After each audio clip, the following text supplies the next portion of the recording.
Important है JEE advance के लिए, है ना। जेई मेन में इसके क्वेश्चंस काफी कम है, बट एडवांस में इसके क्वेश्चंस काफी ज्यादा आपको देखने को मिलेंगे, ठीक है। तो पीरियोडिक फंक्शंस की जो थ्योरी है that is more important for advance, तो इसको भी देख लेते हैं, है ना। पीरियोडिक फंक्शन का मतलब क्या है? पीरियोडिक फंक्शन मतलब एक ऐसा फंक्शन जिसका ग्राफ रिपीट करेगा, जैसे sin x, जैसे fractional part of x, sin x का पीरियड होता है 2 पाई, फ्रैक्शनल पार्ट ऑफ x का पीरियड होता है 1। पीरियड मतलब ये जिसके बाद ग्राफ रिपीट कर रहा है, तो 1 के इंटरवल में ग्राफ रिपीट कर रहा है, 0 से 1 के बीच में सेम ग्राफ, फिर 1 से 2 के बीच में सेम ग्राफ, ये तो इसी को हम बोलते हैं पीरियड। तो ये जो इंटरवल है ना 1 का है, तो यहाँ पे जो इंटरवल आएगा वो 0 से 2 पाई तक जाएगा, तो इसका जो पीरियड आएगा वो 2 पाई आएगा, सेम ग्राफ यहाँ पे है, ठीक है। तो इसी को हम बोलते हैं पीरियड, और पीरियड को रिप्रेजेंट करते हैं कैपिटल टी से, capital T, okay, that is representation for period. तो मतलब basically periodic function are those functions जिसका ग्राफ रिपीट करेगा। अगर ग्राफ रिपीट करेगा तो पीरियोडिक फंक्शन है, ठीक है। अगर ग्राफ रिपीट करेगा मतलब पीरियोडिक फंक्शन है। एक सेकंड, हाँ, ठीक है। उसका बेसिक डेफिनेशन क्या है? बेसिक डेफिनेशन यह है कि f of x plus T निकालोगे तो वो वापस fx के बराबर ही आ जाएगा, ठीक है ना। जैसे मतलब sin x पीरियोडिक फंक्शन है, उसका पीरियड 2 पाई, अगर आप निकालोगे sin ऑफ x प्लस 2 पाई तो ये क्या आएगा? ये sin x के बराबर ही होता है, समझ गए ना। This is nothing but it is equal to sin x। तो बेसिक डेफिनेशन ये है f of x plus t is equal to fx, then t will be the period of that function and function will be periodic, समझ गए। यहाँ पे function periodic होगा। अच्छा, कुछ इंपॉर्टेंट फंक्शंस का पीरियड आप याद कर लो, जैसे sin x का, cos x का, cosec x का और sec x का, इन सब का पीरियड होता है 2 पाई, इन सब का पीरियड होता है 2 पाई। tan x और cot x का पीरियड होता है पाई, मतलब इनके ग्राफ आप देखना, इनके ग्राफ रिपीट करते हैं आफ्टर पाई, और फ्रैक्शनल पार्ट का पीरियड होता है 1, ठीक है। तो ये कुछ इंपॉर्टेंट फंक्शंस और उनके पीरियड आपको याद रखना है, ये डायरेक्टली आपको पता होना चाहिए। तो ये चारों के 2 पाई है, tan x और cot x का ग्राफ आप देखना वो पाई के बाद रिपीट करता है। और भी इसमें प्रॉपर्टीज आप एक बार देख लो, अगर sin x, cos x, sec x और cosec x, तो इन सब का पीरियड वैसे तो कितना है? इन सब का पीरियड वैसे तो 2 पाई है, बट अगर आपने इसकी पावर n कर दिया और अगर n का वैल्यू इवन नंबर है, मतलब आप sin स्क्वायर ले लो या sin की पावर 4 ले लो या sin की पावर 6 ले लो, अगर n का वैल्यू इवन है तो इसका पीरियड हो जाएगा pi, then the period will become pi. और अगर n का वैल्यू या तो ऑड नंबर है या फ्रैक्शन है तो आपका पीरियड सेम रहेगा, then it will be 2 pi only. मतलब अगर आपसे कोई पूछे कि what is the period of sin square x, तो आपका आंसर क्या होना चाहिए? इसकी पावर इवन है ना, अगर इवन पावर है तो पाई, और अगर ऑड पावर है तो sin क्यूब x, इसका पीरियड 2 पाई, ठीक है। तो अगर इवन पावर है तो पाई, ऑड पावर है तो 2 पाई, यस। अच्छा, tan x और cot x में, tan x और cot x में कोई टेंशन वाली बात नहीं, पाई होता है हमेशा। इसकी पावर आप कुछ भी करो, ऑड करो, इवन करो ना, tan स्क्वायर x करो या tan क्यूब x करो, इन दोनों का पीरियड कितना है? इन दोनों का पीरियड है पाई, ठीक है, क्योंकि tan x का ही पाई है, तो सिंस tan x का ही पीरियड पाई है तो इसमें कोई टेंशन नहीं है, कुछ भी पावर करो इट विल बी पाई। लेकिन इसमें ऑड इवन का चक्कर है। अगर आप मॉड ले लोगे तो, अगर आप मॉड ले लोगे ट्रिग्नोमेट्रिक फंक्शंस का, तो जितने भी ट्रिग्नोमेट्रिक फंक्शन है 6 के 6, अगर आप उसका मॉड ले लोगे तो सबका पीरियड आएगा पाई।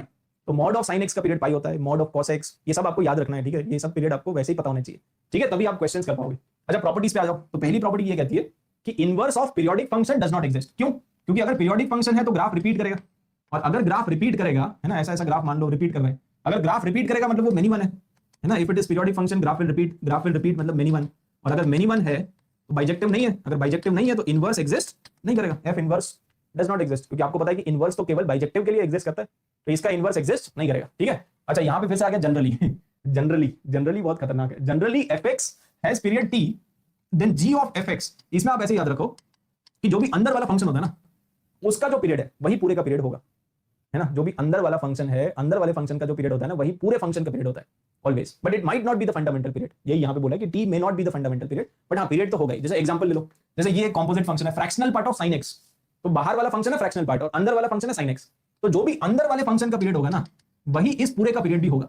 और अगर ऐसा लिखा हुआ है तो यहां पे बाहर वाला फंक्शन है sin x और अंदर वाला फंक्शन है फ्रैक्शनल पार्ट ऑफ x, तो जो भी अंदर वाले फंक्शन का पीरियड होगा वही इस पूरे का पीरियड होगा। इसमें भी आप देख लो, अंदर cos x है तो cos x का जो पीरियड है वही इस पूरे का पीरियड है।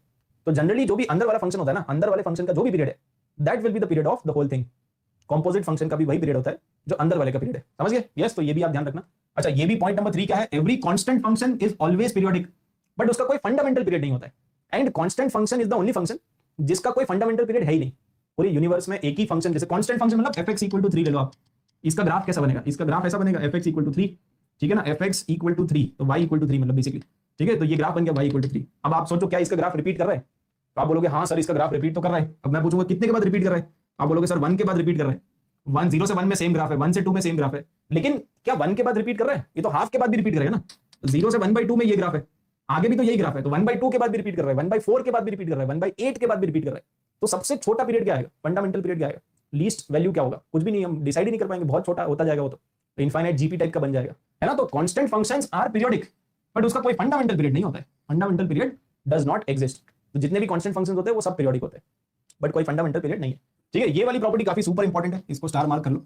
इसमें ये कह रहा है कि fx का पीरियड अगर p है ना, तो 1/fx का पीरियड भी p होगा, ठीक है, इसका भी p होगा, और रूट ऑफ fx का पीरियड भी p ही होगा। It will be the same, जो भी fx का पीरियड है वही इन दोनों का पीरियड भी है। तो जैसे फॉर एग्जांपल अगर मैं आपसे पूछ लूं कि 1 अपॉन साइन एक्स का पीरियड बताओ, तो 1 अपॉन साइन एक्स का पीरियड वही होगा जो साइन एक्स का पीरियड होगा, और साइन एक्स का पीरियड होता है 2 पाई, बस आंसर इज 2 पाई। अगर कोई आपसे पूछेगा 1 upon fractional part of x का पीरियड बताओ, तो ये वही होगा जो फ्रैक्शनल पार्ट का होगा, तो आंसर 1 आएगा। समझ गए ना, मतलब बेसिकली अगर आप 1 अपॉन करोगे तो पीरियड चेंज नहीं होगा, अब रूट ले लोगे तो भी पीरियड चेंज नहीं होगा, इट विल रिमेन सेम। ठीक है, तो ये प्रॉपर्टी नंबर 4।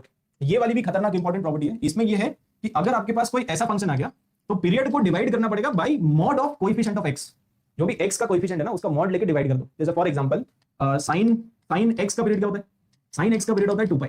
अगर मैं आपसे पूछूंगा बताओ साइन ऑफ 3x + 5 का पीरियड, तो इसका पीरियड हो जाएगा 2 पाई डिवाइडेड बाय मॉड और कोएफिशिएंट ऑफ एक्स, तो इसका आंसर आ जाएगा 2 पाई बाई 3। समझ गए ना। अगर मैं आपसे पूछूंगा tan और -5x + 7 इसका पीरियड बताओ, तो tan का पीरियड कितना होता है tan x, तो tan x का पीरियड होता है पाई। ठीक है, तो जो भी उसका पीरियड है वो लिख दो और उसको डिवाइड करना पड़ेगा bye mod coefficient of x का कोएफिशिएंट। ठीक है, तो इसका आंसर आ जाएगा पाई बाई 5। समझ गया ना, मतलब बेसिकली जो भी आपका x का कोएफिशिएंट है उससे डिवाइड कर दो, लेकिन मॉड लेके, नेगेटिव तो वैसे भी नहीं हो सकता पीरियड। ठीक है, इसका आंसर बताओ चलो, है ना। तो tan स्क्वायर का पीरियड क्या होता है, अगर मैं सिंपली ये पूछूंगा कि find out the period of tan x, तो ये होता है पाई, उसकी कुछ भी पावर कर दो तो भी पाई है, लेकिन यहाँ पे आपको क्या करना पड़ेगा, पाई तो आएगा ही, लेकिन x का जो कोएफिशिएंट है उससे डिवाइड कर दो, तो पाई बाई 2 आएगा इसका आंसर। ठीक है ना, what is the answer, pi by 2, चमका पाई बाई 2। इसका साइन x का क्या होता है, साइन x का होता है 2 पाई, और उसको डिवाइड कर दो 5 से, बस 2 पाई बाई